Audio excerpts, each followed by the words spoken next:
Hey guys, 𝒊𝒏𝒄𝒍𝒑𝒔 here, and I hope you liked part 1 of this guide, which went over all of the boss mechanics and how to get the keys. Well, this is part 2, and I'm going to show you what builds you need for each encounter. These will be the easiest roles to take on throughout the raid. If you're new here and enjoy dedicated weekly Division 2 content, then don't hesitate to subscribe, and let's get it. The first boss, Gray, requires nothing but DPS, so the two build choices I use here are Universal Soldier, which is a build I made in preparation for the raid. It has a very strong turret that also buffs your team's skills by 70% with the Artificer Hive. Here's a basic overview of it, but if you want to check out the full build, then here's a link. The other build choice is your standard DPS build, and here's how it looks. The maximum amount of damage you can get out of a build is with Contractor's Gloves and Fox's Prayer knee pads. Make sure you have max crit chance and very high crit damage, which you can achieve through brand sets like Grupo and 𝐈𝐴𝐳𝐵𝐵. This template, by the way, is what I was talking about when using DPS in each encounter on part 1 of the beginner's guide.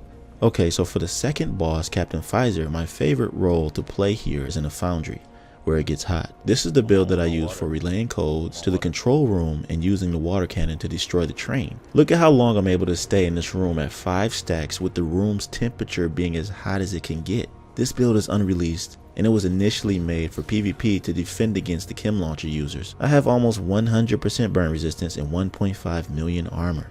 More details are to come when I drop the build video. The Adrenaline Rush's bonus armor comes in handy when Captain Pfizer gets close, and I'm easily able to shoot the rockets at the train gun without the fire stopping me from ADSing. You don't have to take on this role, so if you want the easiest role, it is guarding the shutoff panels outside the control room. Make sure they don't cut the power off, and for this you'll need that standard DPS role that I showed you earlier. Here it is again.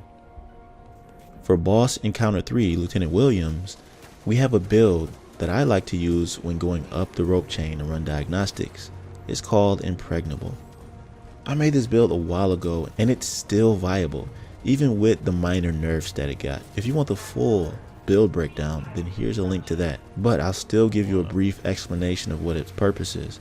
Preferably, if you're going up and down the rope chain and run diagnostics, a 𝐻𝑃ro build is good to have. Also a shield because snipers periodically spawn across from you, so better safe than sorry. After Lieutenant Williams spawns, you can go down there and tank while everyone else shoots him in the back and deals with the ads. If you don't want to do this role, then once again, take the DPS role. It's also the easiest in this encounter. You just stick together and run around as diagnostics are called, so you can do whatever needs to be done to release the pressure. You just need to help out clearing ads, that's it.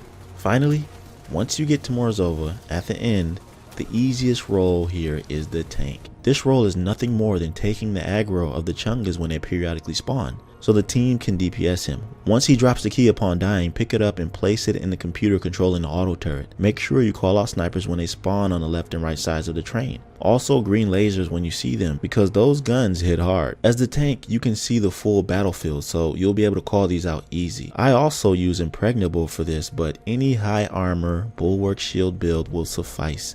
This role is by far the easiest to take on. But if you want to do DPS, go ahead and throw that standard DPS role I've been speaking about for this whole guide. If you make any of these builds, then follow the instructions on part 1 of this guide, then you'll be on your way to completing this raid. And for 2 guaranteed methods on how you can actually get into a raid starting today, here's a video showing you how. And if you missed part 1 of this beginner's guide, here's that video.